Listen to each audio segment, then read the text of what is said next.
all. இந்த வீடியோவில் next வரக்கூடிய லெசன் 3 பார்க்க போகிறோம். ப்ரோனவுன். இதுக்கு முந்தின வீடியோஸில் நம்ம என்ன பார்த்தோம்னு பார்த்தீங்கன்னா noun kinds, noun number, noun gender, noun cases இதெல்லாம் பார்த்தோம். இப்போ ப்ரோனவுன் பற்றி பார்க்க போகிறோம். as usual நமக்கு ஒரு மோட்டிவேஷனல் டெக்ஸ்ட் கொடுப்பாங்க இல்லையா? ஸோ இப்போ லெசன் 3ல என்ன மோட்டிவேஷனல் டெக்ஸ்ட் கொடுத்துருக்காங்கன்னு பார்த்தீங்கன்னா, a boss says do that, a leader says let's do this. அதாவது ஒரு பாஸ் வந்து ஆர்டர் போடுவார், நீ இதை செய் அப்படின்னு சொல்லி. ஆனால் ஒரு லீடர் தான் என்ன பண்ணுவாங்கன்னா, நம்ம எல்லாரையும் அரவணைத்து கொண்டு செல்வாங்க. லெட்ஸ் டூ திஸ், வாங்க நம்ம எல்லாரும் சேர்ந்து இதை செய்வோம் அப்படின்னு சொல்லி அரவணைத்து கொண்டு செல்வார்கள். இதுதான் இன்றைக்கி மோட்டிவேஷனல் டெக்ஸ்ட். நீங்கள் ஒரு பாஸாக இருந்தீங்க அப்படின்னா உங்களை யாருக்கும் பிடிக்காது. நீங்கள் ஒரு லீடராக இருக்கும்போது அப்போது அங்கே ஒற்றுமையை வளர்க்கும் பட்சத்தில் உங்களை எல்லாருக்கும் பிடிக்கும். அதுதான் அந்த motivational text. Okay, so pronoun are used instead of nouns. Pronoun அப்படிங்கிறது வேறு ஒன்றும் கிடையாது, நவுனுக்கு பதிலாக யூஸ் பண்ணக்கூடியது. நவுன் அப்படின்னா நேமிங் வேர்ட்ஸ் அப்படின்னு நம்ம பார்த்தோம் முதலையே. ஸோ அதே மாதிரி அந்த நேமிங் வேர்ட்ஸுக்கு பதிலாக யூஸ் பண்ணக்கூடியது தான் ப்ரோனவுன். ஃபார் எக்ஸாம்பிள், மோகன் இஸ் எ கிரிக்கெட்டர். மோகன் ஒரு cricketer. He plays for the state. அவர் ஸ்டேட்காக விளையாடுறாரு. இந்த இடத்துல ஹி அப்படிங்கிறது மோகனை குறிக்குது, அந்த பேரை குறிக்குது. அந்த பேர் திரும்பவும் ரிப்பீட்டாக வராமல் ஹீ அப்படின்னு நம்ம மென்ஷன் பண்ணுறோம். அதுதான் என்னது? Pronoun. Here he is a pronoun because it refers to மோகன். இந்த ப்ரோனவுன் மொத்தம் 9 வகைப்படும். அந்த 9 வகை இங்கே உங்களுக்கு கொடுத்துருக்குறாங்க. Personal pronoun. First one personal pronoun. The pronoun I, we, you, he, she, it are called personal pronoun because they refer to the particular person discussed in that sentence. ஒரு சென்டென்ஸில் ஒரு பர்டிகுலர் பர்சன் அவங்கள பற்றி மட்டும் discuss பண்ணுற மாதிரி அமையும். So அதுதான் personal pronoun. Different forms, that mean cases of the personal pronoun are used according to the position of its usage. அது அதனுடைய யூசேஜை பொறுத்து ஒரு ப்ரோனவுன் அப்படிங்கிறது பலதரப்பட்ட இடங்களில் வரும்போது பலதரப்பட்ட பேர்களை கொண்டிருக்கும். உதாரணத்திற்கு பார்த்தீங்கன்னா, ஐ அப்படிங்கிற ஒரு ஃபர்ஸ்ட் பர்சன் சிங்குலர் ஃபார்ம் நீங்கள் எடுத்து பார்த்தீங்கன்னா அது ஒரு சப்ஜெக்ட் ஃபார்ம். இது அப்ஜெக்டிவ் ஃபார்மில், ஒரு ஆப்ஜெக்ட் ஃபார்மில் வரும்போது மீ அப்படின்னு மாறும். அதே இது ஒரு பொசசிவ் அட்ஜெக்டிவாக வரும் பொழுது மை அல்லது அவர் அப்படின்னு மாறும். அல்லது பொசசிவ் ப்ரோனவுனில் வரும்போது மைன் அல்லது அவர்ஸ் அந்த மாதிரி வரும். உதாரணத்திற்கு பார்த்தீங்கன்னா, ஃபஸ்ட்டு சென்டென்ஸில் ஐ ஆம் ஏ ஸ்டூடெண்ட். ஐ அப்படிங்கிறது சப்ஜெக்டிவ் ஃபார்ம். ஸோ அதனால் ஐ சப்ஜெக்ட் இடத்துல வந்திருக்கு. இதே இது அந்த ஐ அப்படிங்கிற வார்த்தை ஒரு ஆப்ஜெக்ட் இடத்துக்கு வந்துச்சுன்னா இந்த டீச்சர்ஸ் லைக் மீ அப்படின்னு லாஸ்ட்டில் மீயா அது மாறுது. ஐ அப்படிங்கிறது மீயா மாறுது எப்போனா ஆப்ஜெக்ட் பிளேஸில் வரும் பொழுது. அது ஒரு பொசசிவ் அட்ஜெக்டிவாக மாறும்போது this is my class, my என்னுடைய, திஸ் இஸ் அவர் கிளாஸ் இது எங்களுடைய கிளாஸ் அப்படின்னு மாறுது. பொசசிவ் ப்ரோனவுன் அப்படின்னு பார்த்தீங்கன்னா கிட்டத்தட்ட அது ஒரு சப்ஜெக்ட் ஃபார்ம் மாதிரியே தான். அங்கே ஐ ஆம் ஏ ஸ்டூடெண்ட் வந்த மாதிரி இங்கே mine is interesting. Next one is ours is interesting. எங்களோடது ரொம்ப இன்ட்ரெஸ்டிங்காக இருக்கும், என்னுடையது ரொம்ப இன்ட்ரெஸ்டிங்காக இருக்கும். ஸோ இந்த மாதிரி வரும்போது, அதாவது ஒரு பொசசிவில் ப்ரோனவுன் ஃபார்மேட்டில் வரும் பொழுது அது நம்ம சப்ஜெக்ட் பிளேஸில் வந்தால் அந்த இடத்துல நம்ம ஐக்கு பதிலாக நம்ம மைன் அப்படின்னு யூஸ் பண்ணுவோம். Next we are students. அந்த வி அப்படிங்கிறது சப்ஜெக்ட் இடத்துல வரும்போது அஸ்ஸாக மாறும். The teachers like us. நீங்கள் ஸ்டூடெண்ட்ஸ் என்ன பண்ணணும் அப்படின்னீங்கன்னா, உங்களுடைய நோட்டில் ஒரு காலம் மாதிரி போட்டுக்கோங்க. அதில் பர்சனல் ப்ரோனவுன் அப்படின்னு போட்டுட்டு சப்ஜெக்ட் ஃபார்ம் இந்த இருக்குதுல இந்த மாதிரி எழுதிக்கோங்க. Subject form, object form, possessive adjective, possessive pronoun form அப்படின்னு ஒரு 4 காலம் பிரித்து அதில் எழுதிட்டு ஃபஸ்ட்டு ஐன்னு போட்டுக்கோங்க சப்ஜெக்ட் ஃபார்மில். அப்ஜெக்ட் ஃபார்மில் வந்து மீன் போடுங்க. பொசசிவ் அட்ஜெக்டிவில் மை அவர்னு போட்டுக்கோங்க. பொசசிவ் ப்ரோனவுனில் மைன் அவர்ஸ் அப்படின்னு போட்டுக்கோங்க. ஸோ இதே மாதிரி ஒவ்வொன்றும் வி அப்படின்னா வி எழுதிட்டு ஆஸ் போடுங்க. பொசசிவ் அட்ஜெக்டிவுக்கும் பொசசிவ் ப்ரோனவுனுக்கும் இந்த இது கிடையாது, வி வந்து மாறாது. ஸோ அந்த இடத்துல எதுவுமே இல்லை. அப்போ நீங்கள் ஒரு ஹைஃபன் மட்டும் போட்டுருங்க. இதே மாதிரி யூ அப்படிங்கிறது சப்ஜெக்ட் பிளேஸில் எப்படி வருது, அதே இது ஆப்ஜெக்ட் பிளேஸில் யூ தான். நெக்ஸ்ட்டு பொசசிவ் அட்ஜெக்டிவில் யுவர், பொசசிவ் ப்ரோனவுனில் யுவர்ஸ். அடுத்து he she it இதெல்லாம் பார்க்கும்போது him her it ஆப்ஜெக்ட் பிளேஸில் வரும்போது his her its பொசசிவ் பிளேஸில் வரும்போது his hers its இது பொசசிவ் அஜெக்டிவ் வந்து his her its பொசசிவ் ப்ரோனவுனில் வரும்போது his hers its இந்த மாதிரி வரும்.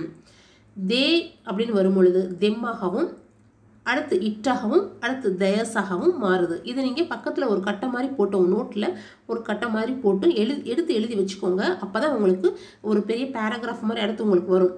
அப்போது நீங்கள் அதை எப்படி ஃபீல் பண்ணுறதுங்கிறது உங்களுக்கு தெரிய வரும். Next nouns are always third person. Balu is a student. The teachers like Balu. It is Balu's bag. Balu's is red. அதாவது nouns are always third person.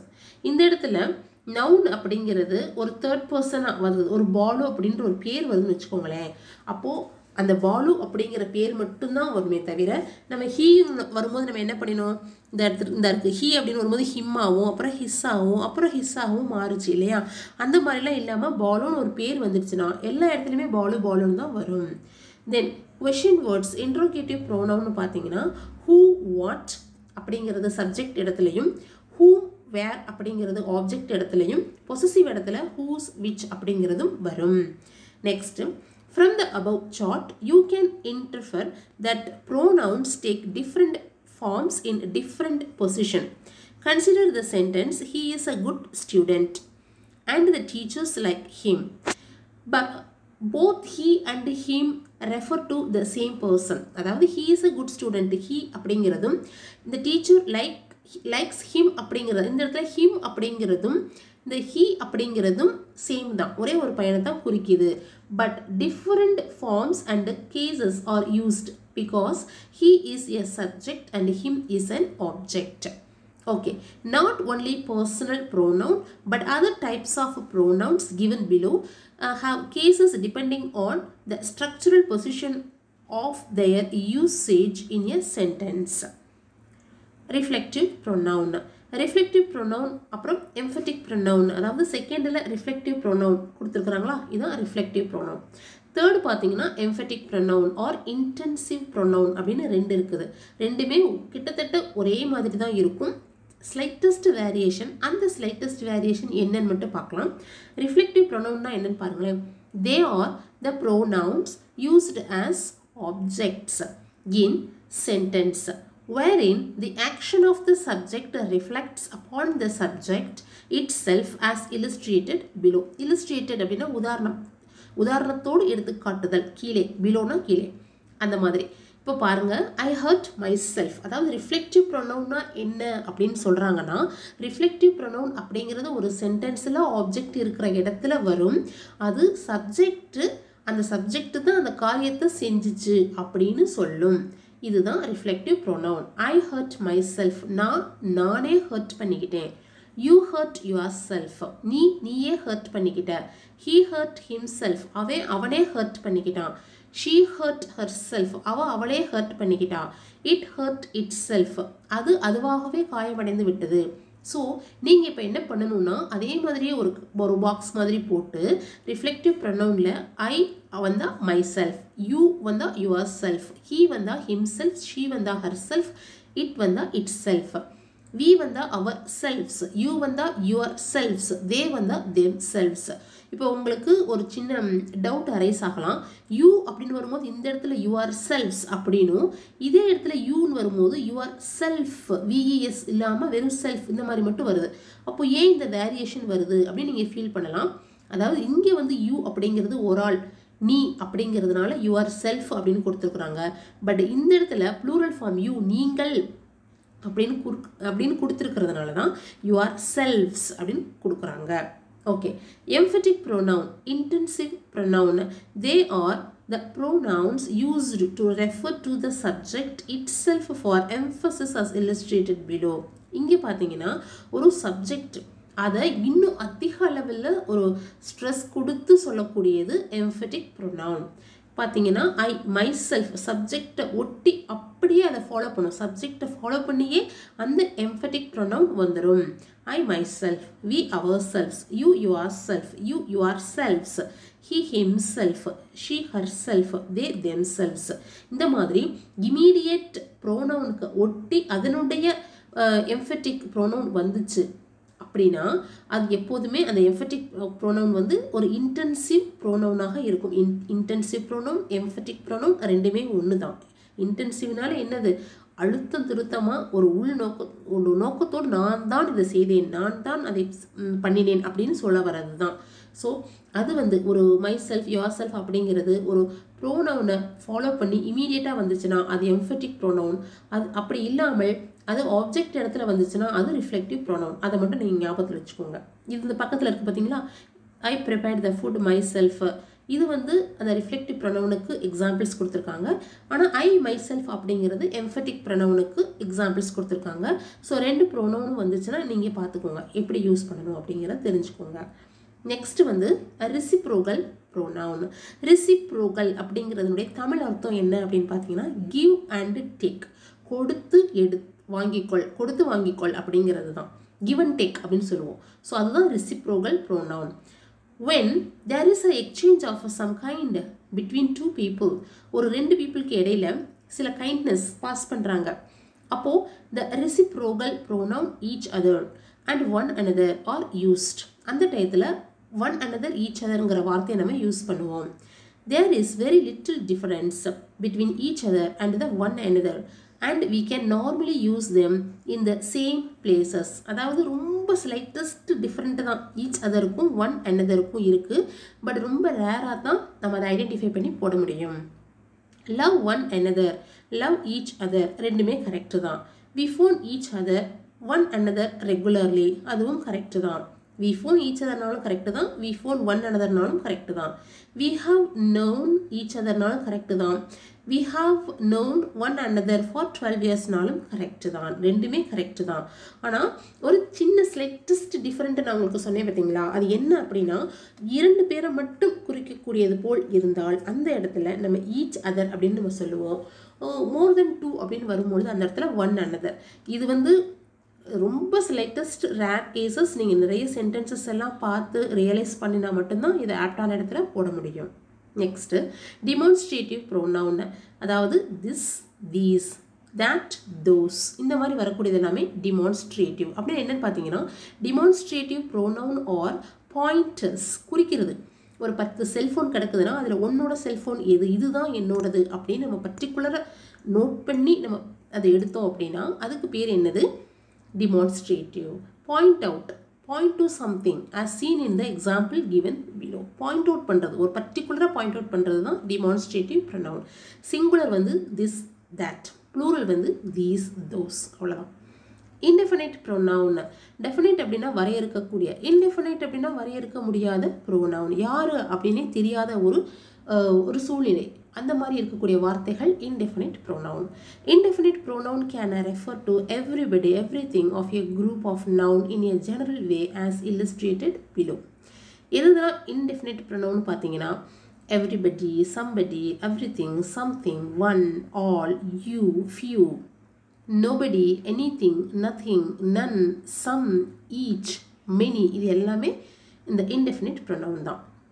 Other indefinite pronouns include the following: enough, fewer, less, little, much, several, more, most, both, either, and neither. Some of these pronouns like few and many are used for countable nouns and other like little and much for uncountable noun. இது எல்லாமே noun தான். இதில் few and many அப்படின்னு வந்துச்சுன்னா அதை நம்மளால் count பண்ண முடியும். few books இங்கே இருக்குது அப்படின்னு சொல்லும் போது few books. many books, நிறைய புக்ஸ் இங்கே இருக்குது. many peoples are there அப்படின்னா அந்த people எத்தனை பேர் இருக்காங்க, ஆல்மோஸ்ட் அப்படிங்கிறத நம்மளால் கவுண்ட் பண்ண முடியும். ஸோ அதனால் அது கவுண்டபிளில் வருது. லிட்டில் மச் அப்படிங்கிறது மேக்ஸிமம் கொஞ்சம் வாட்டர், தண்ணி இருக்கான்னு கேட்டால் yes I have little water அப்படின்னு சொல்கிறோம். கொஞ்சமாக தண்ணி இருக்குது, அதை நம்மளால எண்ண முடியாது. So yes I have much, much rice, much sand, much star, இந்த மாதிரி வரும்போது அந்த மச் அப்படின்னாலே அது அன்கவுண்டபிள்குள்ளே வந்துடும், அந்த வார்த்தையே அன்கவுண்டபிள்குள்ளே வந்துடும். ஸோ அதனால் இந்த இடத்துல லிட்டில் அண்ட் மச் இது ரெண்டுமே வந்து அன்கவுண்டபிள் கேட்டகரியில் போயிடும். டிஸ்ட்ரிபியூட்டிவ் ப்ரொனவுன், டிஸ்ட்ரிபியூட்டிவ் அப்படின்னா பிரித்து கொடுக்குறது அப்படின்னு அர்த்தம். அதில் வரக்கூடிய வார்த்தைகள் என்னென்னு பார்த்தீங்கன்னா ஈச், ஈதர், நேதர், போத் இந்த மாதிரி வரும். ஈதர் வந்துச்சுன்னா நம்ம படிச்சிருக்கோம் சின்ன கிளாஸில், ஈதர் வந்தால் ஆர் வரும், நேதர் வந்தால் நார் வரும், போத் வந்தால் அண்ட் வரும். Interrogative pronoun, relative pronoun. Interrogative pronoun அப்படிங்கிறது இந்த who, whom, whose, what, which இதெல்லாமே எடுத்தோடனே கொஷின் மாதிரி வரும் பார்த்துருக்கீங்க. ஒரு கேள்வி இருக்குன்னு வச்சுக்கோங்க சிம்பிளாக, அந்த கேள்வி தான் இன்ட்ரோகேட்டிவ் ப்ரோனவுன். ரிலேட்டிவ் ப்ரோனவுன் அப்படிங்கிறது ஒரு சென்டென்ஸ்க்கு இடையில WH வேர்டு வந்துச்சுன்னா at the last full stop, question mark இல்லாமல் full stop வந்துச்சுன்னா அது relative pronoun. Relative pronouns are similar to interrogative pronoun but used in classes. ரெண்டு classes, subordinary classes, main classes இதெல்லாம் நீங்கள் படிச்சிருப்பீங்க இல்லையா? ஸோ அதுக்கு மேக்ஸிமம் இந்த ரிலேட்டிவ் ப்ரோனவுன் யூஸ்ஃபுல்லாக இருக்கும். அப்போ நீங்கள் படிக்கும்போது அது உங்களுக்கு ஈஸியாக தெரிய வரும். இப்போ உங்களுக்கு ஒரு எக்ஸசைஸ் கொடுத்துருக்குறாங்க. Imagine that Ravi is your friend and that you are relating something about him to an acquaintance. Choose the correct personal pronoun from the one given in brackets to complete what you have to say about Ravi. ரவியை பற்றி நீ இப்போதோ something சொல்ல போகிற. ரவி உனக்கு தெரிஞ்ச ஒரு அக்வைண்டன்ஸ்னால் முகமறிந்த நபர், ஓகேவா? ஸோ உன்னுடைய ஃப்ரெண்டு, அவனை பற்றி நீ ஏதோ சொல்ல போகிற. Ravi and I have been buddies for ages. நானும் அவனும் ஃப்ரெண்ட்ஸ் ரொம்ப வருஷமாக. நவ் இப்போது ஐ ஆம் ஏ ப்ரொஃபஸர், நான் ஒரு ப்ரொஃபஸராக இருக்கேன். ஐங்கிறது சப்ஜெக்ட் இடம், அதனால நம்ம ஐ யூஸ் பண்ணியிருக்கிறோம். At chemistry at Guru Nanak college, Guru Nanak காலேஜில் ஹெமிஸ்ட்ரி ப்ரொஃபஸர். அதுக்கப்புறம் and he is a professor of chemistry at Vivekananda college. அவன் அப்படின்னும் போது சப்ஜெக்ட் இடம், அதனால் ஹீ யூஸ் பண்ணியிருக்கோம். வி மெட் 2 decades ago. நாங்கள் 2 decades முன்னாடி, டிகேட் அப்படின்னா 10 வருஷம் அர்த்தம். 2 decades அப்படின்னா 20 வருஷத்துக்கு முன்னாடி நாங்கள் வந்து வி மெட் 2 decades ago, 20 வருஷத்துக்கு முன்னாடி நாங்கள் மீட் பண்ணினோம். Our families also came. Friends, எங்களுடைய குடும்பமும் ஃப்ரெண்ட்ஸ், எங்கள் அப்பாவும் அவங்க அப்பாவும் ஃப்ரெண்ட், அவங்க தாத்தாவும் எங்கள் தாத்தாவும் ஃப்ரெண்ட்ஸ். ஹீஸ் ஃபாதர், அவங்க அப்பா ஒரு பொசசிவ், ஸோ அதனால் ஹீஸ் நம்ம போட்டிருக்கோம். And my father were colleagues at the Southern Railway Office. Southern Railway Officeல ரெண்டு பேருமே கூட வேலை பார்த்தவங்க. Then we lived in the railway quarters and so did they. நாங்கள் ரயில்வே குவார்ட்டர்ஸில் வாழ்ந்தோம், அதே மாதிரி அவங்களும், அதே போல் அவர்களும் அப்படின்னு சொல்லும்போது அந்த இடத்துல அவர்கள் அப்படின்னு வரதுனால நம்ம தேன்னு சொல்கிறோம். When they bought their own house, they moved out of the quarters.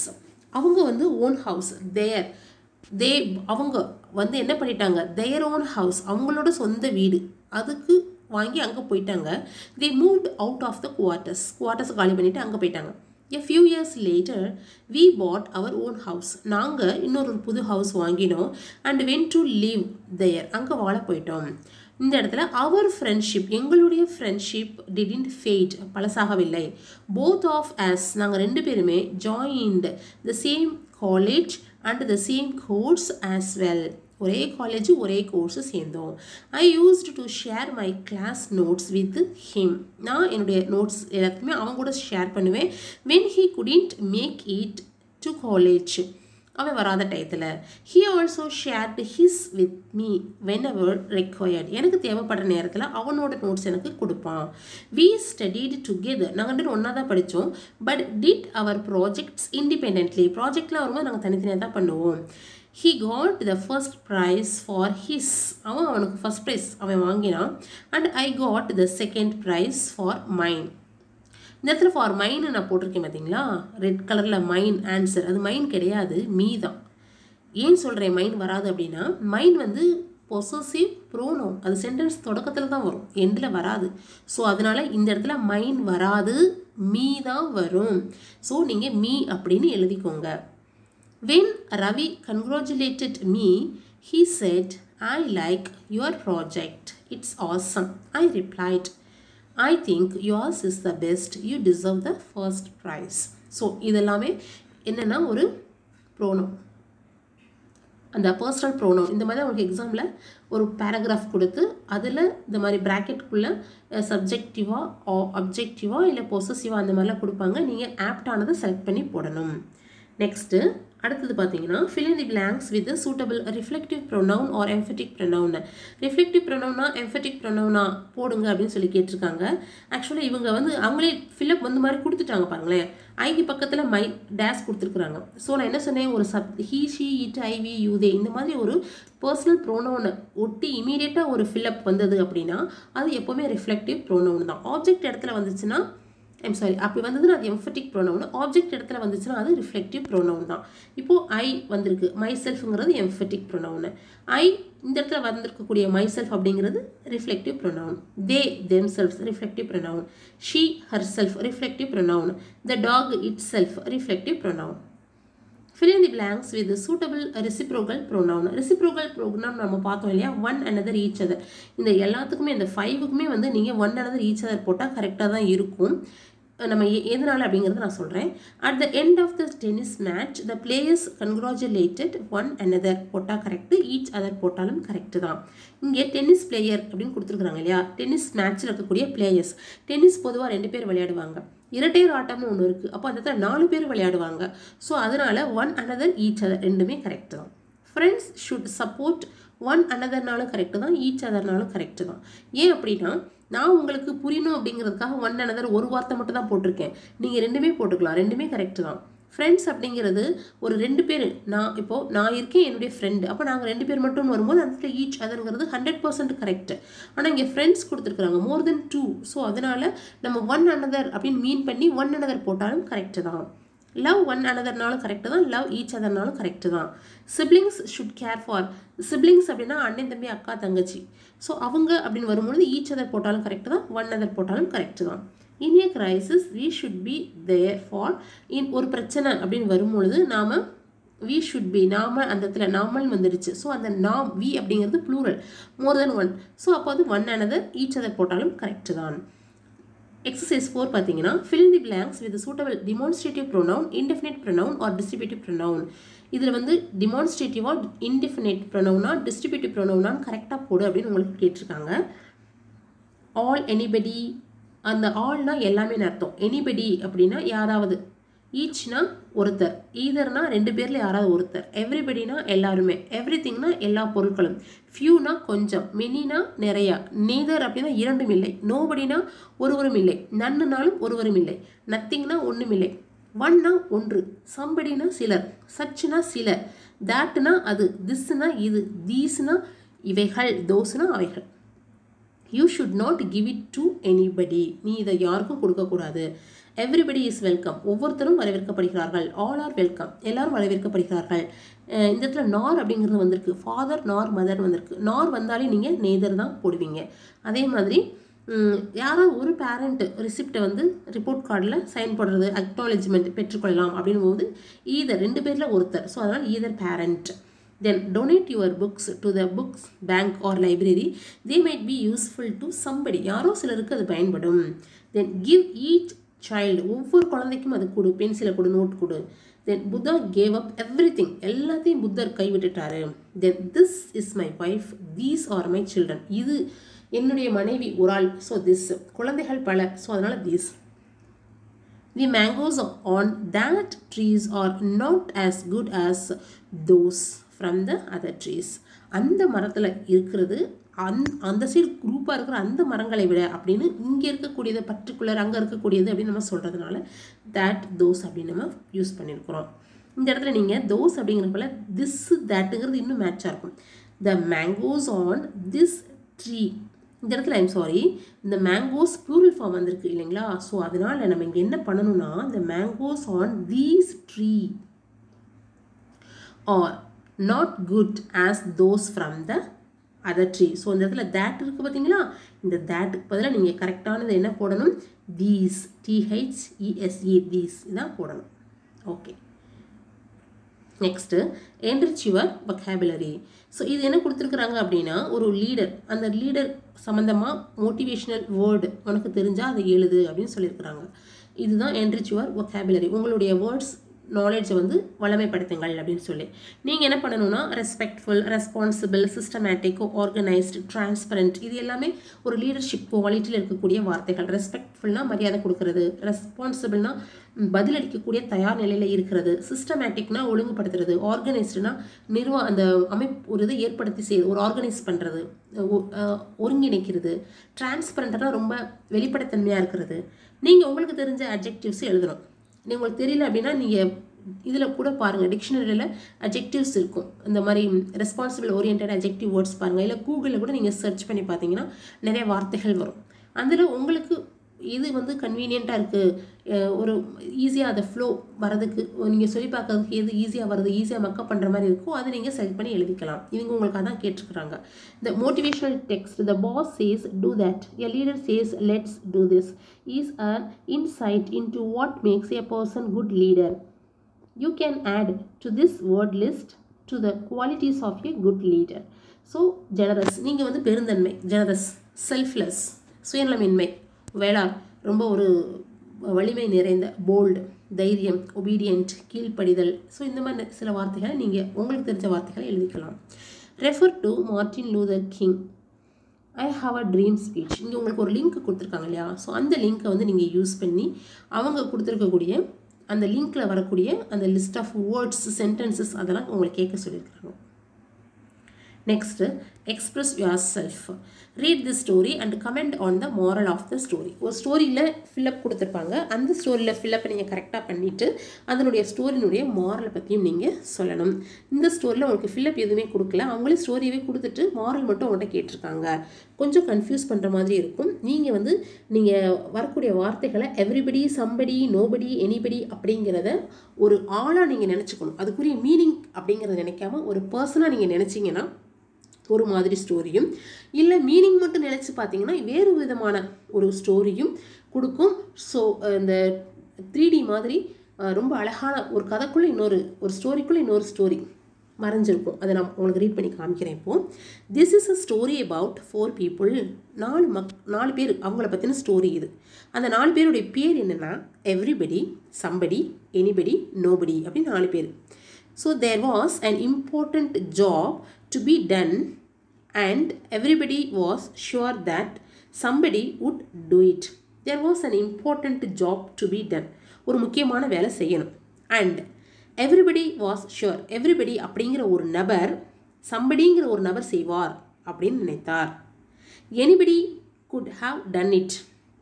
Anybody வந்து அவங்க அந்த ஒரு வேலை செய்யணும்னு சொன்னாங்களே, அந்த வேலையை எனிபடி அப்படிங்கிற ஒருத்தர்னால் செய்ய முடியும். But nobody did it. ஆனால் அந்த நோபடி அப்படின்ற ஒரு மனிதர் அந்த வேலையை செய்து முடித்து விட்டார். Somebody God angry about that. அதாவது எவ்ரிபடி வந்து என்ன நினைச்சாரு அப்படின்னா, சம்படி தான் இதை செய்யணும்னு நினைச்சாரு, ஆனால் அந்த நோபடிங்கிற ஒருத்தர் செஞ்சுட்டாரு. அதனால சம்படிங்கிறவருக்கு கோவம் வந்துருச்சு. Because it was everybody's job. ஏன் அப்படின்னா எவ்ரிபடிக்கு கொடுக்கப்பட்ட வேலையை எவ்ரிபடி செய்யாமல் சம்படி செய்வார்னு நினச்சிட்டு உட்காந்துருந்தாரு. பட் சம்படியும் அந்த வேலையை செய்யலை, எவ்ரிபடிங்கிற அந்த நபரும் அந்த வேலையை செய்யலை. அதுக்கு பதிலாக நோபடி அப்படின்ற ஒருத்தர் அந்த வேலையை செஞ்சுட்டாரு. ஸோ அதனால் சம்படி அப்படிங்கிற ஒருத்தர் கோபப்படுறாரு. Everybody thought that anybody could do it but nobody realised that everybody thought. Everybody அப்படிங்கிற ஒரு நபர் நினைச்சாரு என்னன்னா, anybody could do it, anybody அப்படிங்கிற ஒருத்தர்னால இதை செய்ய முடியும் அப்படின்னு அவர் நினைச்சாரு. But nobody realised that everybody would do it. ஆனால் நோபடி அப்படின்ற ஒரு மனிதர் வந்து உணர்றாரு என்னன்னா, எவ்ரிபடி அப்படிங்கிற ஒருத்தருக்கு கொடுத்த ஒர்க்கை ஏன் அவர் செய்யாமல் இருக்கிறாரு அப்படின்னு அவர் ஃபீல் பண்ணாரு. இந்த எண்ட் முடிவில் பார்த்தீங்கன்னா அந்த எவ்ரிபடி அப்படின்ற ஒரு ஆள் வந்து குற்றம் சுமத்துறாரு. யாரை? சம்படி அப்படிங்கிற ஒரு ஆளை. எப்போ நோபடி அப்படிங்கிற ஒருத்தர் வந்து அதை செஞ்சிட்டார் இல்லையா, அவர் anybody would have done, nobody did, and when nobody did what anybody could have done. இப்போது எவ்ரிபடி வந்து சம்படி அப்படின்ற ஒரு ஆளை ப்ளேம் பண்ணுறாரு. என்ன ப்ளேம் பண்ணுறாரு அப்படின்னா, நோபடி அப்படின்ற ஒருத்தர் அதை செஞ்சிட்டாரே, அப்போது எனிபடி அப்படிங்கிற ஒருத்தர்னால என்ன செய்ய முடியும், அந்த வேலையை தான் அவர் செஞ்சு முடிச்சிட்டார்ல, அப்புறம் எனிபடி அப்படிங்கிற ஒரு ஆள்னால எப்படி அந்த வேலையை செய்ய முடியும் அப்படின்னு இது கேட்குறாரு. ஆக்சுவலாக இப்போ நம்ம ஒரு நபர்களாக இதை வச்சு நம்ம பார்த்தோம் இல்லையா? இப்போது இதோடைய மீனிங்காக வச்சு பாருங்களேன். There was an important job to be done and everybody was sure that somebody would do it. ஒரு வேலை கொடுக்கப்பட்டது. எல்லாருமே, எவ்ரிபடிங்கிறது எல்லாருமே நினச்சாங்க சிலர் அந்த வேலையை செய்வாங்கன்னு. எனிபடி குட் டன் இட், ஆனால் அந்த வேலையை எல்லாருனாலையும் செய்ய முடியும். பட் நோபடி டிட் இட், ஆனால் அந்த வேலையை யாருமே செய்யலை. somebody got angry, சிலருக்கு கோவம் வந்தது about that, இதை பார்க்கும்போது. because it was everybody's job, இது ஒவ்வொருத்தருடைய வேலை தான். everybody thought that anybody could do it, but nobody realized that everybody's wouldn't do it. everybody அப்படிங்கிறவங்க நினச்சாங்க, எல்லாருமே நினச்சாங்க யாருனாலையும் செய்யக்கூடிய இந்த வேலையை யாருமே செய்யாமல் இருக்கிறாங்களே அப்படின்னு அவங்க நினச்சாங்க. கடைசியில் இந்த எண்ட் எவ்ரிபடி பிளேம்டு சம்படி, ஒவ்வொருத்தரும் சிலரை குறை சொல்லிக்கிட்டே இருந்தாங்க. When nobody did what anybody could have done. ஆனால் வென் நோபடி டிட், யாருமே இதை செய்யலையே அப்படின்னு சொல்லி, what anybody could have done, யாருமே இதை செய்யலை, மித்தவங்க நம்ம மட்டும் இதை செஞ்சு நம்ம என்ன செய்ய போகிறோம் அப்படிங்கிற மாதிரி ஃபீல் பண்ணினாங்க, ப்ளேம் பண்ணினாங்க. ஸோ ஒவ்வொருத்தரும் சிலரை குறை பண்ணிக்கிறாங்க அந்த வேலைகளை ஒழுங்காக செய்யாத மாதிரி அப்படின்னு. இந்த ஸ்டோரி நீங்கள் கேட்கும்போது கொஞ்சம் கன்ஃபியூஸ் தர மாதிரி இருக்கும். ஆனால் நீங்கள் இதை நிறுத்தி படித்து பாருங்களேன், எவ்வளோ ஒரு அருமையான நீங்கள் சின்ன கிளாஸில் ஸ்கேல் வாங்கியிருப்பீங்க. அந்த ஸ்கேல் நீங்கள் எப்படி இந்த பக்கம் அப்படி பிரட்டி பார்க்கும்போது ஒரு பக்கம் யானை இருக்கிற மாதிரி இருக்கும், இன்னொரு பக்கம் குதிரை இருக்கிற மாதிரிலாம் இருக்கும் இல்லையா? ஸோ அதே மாதிரி தான் இந்த ஸ்டோரி. ஒரு பக்கம் பார்த்தீங்கன்னா அந்த பர்சனை மென்ஷன் பண்ணுற மாதிரி இருக்கும், இன்னொரு பக்கம் அதோடைய பொருள்களை வச்சு பார்க்கும்போது வேறு ஒரு மீனிங் தரும். இதோடைய மாரல் என்னன்னு பார்த்தீங்கன்னா, all the 4 people are negligent but they blame others and expect they should be responsible. அதாவது 4 பேருக்கு ஒரு ஒர்க்கு கொடுத்துருக்குறாங்க, 4 பேருமே நெக்லிஜென்ட், அசட்டியாக இருந்துட்டாங்க. அதுக்கு பதிலாக அடுத்தவங்களை ப்ளேம் பண்ணுறாங்க, அடுத்தவங்க அந்த வேலையை செய்ய மாட்டேங்கிறாங்க, அவங்க செஞ்சுருக்கணும், ரெஸ்பான்சிபிள் பொறுப்பாக இருக்கணும் அப்படின்னு சொல்லி ப்ளேம் மட்டும் பண்ணுறாங்க. உங்களுக்கு தெரிஞ்ச மாரல் நீங்கள் எழுதிக்கலாம். Next an egotist often used the pronoun I. அதாவது ஒரு ஈகோட்டிஸ்ட் என்ன பண்ணுவாங்க, தான் அப்படிங்கிற ஒரு அதிகாரம் படைத்த ஒருத்தவங்க அடிக்கடி எனக்கு இது எல்லாமே தெரியும் அப்படிங்கிற மாதிரி யூஸ் பண்ணுவாங்க. அவங்க என்னென்ன மாதிரி வார்த்தைகளை யூஸ் பண்ணுவாங்கன்னு நீங்கள் எழுதுங்கன்னு உங்களை கேட்டிருக்காங்க. நான் இங்கே கொடுத்துருக்குறேன், இதே நீங்கள் எழுதணுன்றதில்லை, நீங்கள் உங்களுக்கு தெரிஞ்சது எழுதலாம். ஐ டிட் த ஒர்க், என்னால் வேலை செய்ய முடியும். ஐ மேனேஜ் ஆல், என்னால் எல்லாத்தையும் சமாளிக்க முடியும். ஐ ஒர்க் வெல், என்னால் நல்ல வேலை செய்வேன், நான் வேலை செஞ்சுருக்கேன். I always score high marks, நான் எப்போவுமே ஃபஸ்ட் மார்க் தான் எடுப்பேன். I usually come by car, நான் எப்போவுமே காரில் தான் வருவேன். I have a big mall, என்கிட்ட எவ்வளோ பெரிய மால் இருக்குது தெரியுமா? ஸோ இந்த மாதிரி தான் அப்படிங்கிற ஒரு அகந்தை அதை வெளிக்காட்டுற மாதிரியான ஒரு சென்டென்சஸ் உங்களை எழுதி சொல்லியிருக்கிறாங்க. அதை நீங்கள் எழுதணும். இவ்வளோ தான் இந்த ப்ரோனவுனில் இருக்கக்கூடிய எக்ஸசைசஸ் அண்டு அதனுடைய 9 கைண்ட்ஸ். ஓகே, இந்த கிளாஸ் உங்களுக்கு ரொம்ப யூஸ்ஃபுல்லாக இருக்கும்னு நினைக்கிறேன். அந்த எவ்ரிபடி நோபடி அந்த மாரல் ஸ்டோரியை நீங்கள் இண்டிவிஜுவலாக உட்காந்து ரீட் பண்ணி பாருங்கள். அப்போது அதனுடைய மாரல் ரொம்ப நல்லா புரியும். 2 விதமாக நான் சொன்னேன் பார்த்தீங்களா, அது ரெண்டுமே உங்களுக்கு ரொம்ப அழகாக புரியும். நீங்களாக பர்சனலாக ரீட் பண்ணி பாருங்கள். தேங்க்யூ. நெக்ஸ்ட் வீடியோவில் மீட் பண்ணலாம்.